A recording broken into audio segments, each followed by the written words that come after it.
This is Dean Tagashi from Gamesbeat. I'm here with Dan from United Front Games. How you doing?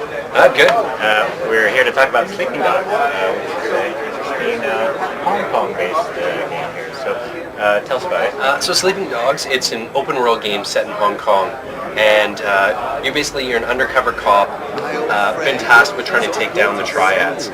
So, a lot of open world games often somewhat forsake some of the core mechanics, the driving, the shooting, the hand-to-hand combat, and instead just try and focus on the open world sandbox experience. What we've tried to do is, still while nailing that open world experience, allowing the player to do whatever they want, really focusing on martial arts, the hand-to-hand combat, the ability for the player to grab an enemy and throw them into any object in the environment. Taking a lot of cues from Hong Kong cinema, where you see the hero surrounded by 30 enemies. It looks hopeless. Exactly. It looks like there's no way he could possibly get himself out of this situation. But he uses basic objects, frying pans, and he takes guys, throws them through windows, and kicks a shopping cart at another guy. We take a lot of cues from that to try and make a very in-depth and immersive combat experience. And this started a long time ago as a true crime Hong Kong, right? So tell us about that transition. So the game actually was a new IP that we had developed, and after a few years of working on it, was decided to be branded as True Crime Hong Kong. And after that partnership, we've now been working with Square Enix for the last year, and it's now Sleeping Dogs. The great part for the developers, for us the developers, and for the players is that the core aspects never changed. From the IP to True Crime to what it is now, we had the same story, the same characters, the same combat, so there was really no interruption in that way. So we've really been able to still focus on what we believed was going to be a great game, and definitely a passion project for us. And did you, say, sharpen the story in some way, or otherwise change some of that? The story and everything's remained the exact same. Oh, yeah? Okay. So it was, it never really was directly tied to sort of the True Crime series.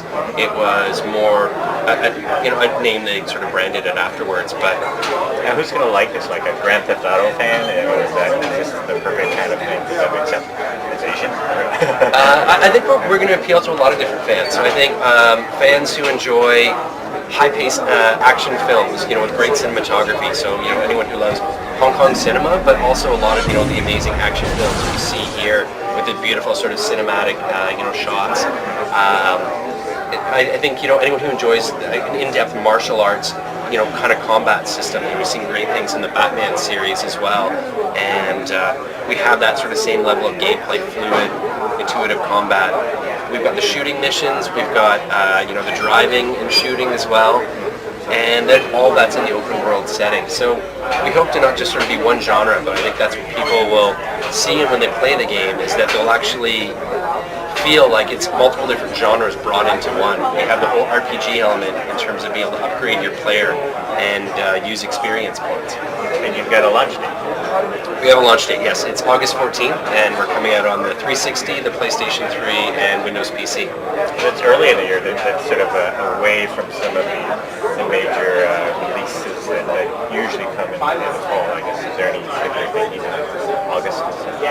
It's basically when we were finishing up the game, and so it lined up nicely. It's good for us as a new IP that there's obviously the challenge if you're coming out sort of in the October, November time frame. There's a lot of big titles all coming out, and they're all competing for the consumer's dollar. So we're excited we get to come out in August and really give the players something new that they haven't really seen in an open world game before. And August has always been too peaceful. Exactly. So kids are getting back to school, and students go back to college and university. And for the rest of us, summer's winding down. We're going to start spending a little bit more time indoors. Great time to pick up a new game. Great. Thank you, Dan. Excellent. Thank you very much.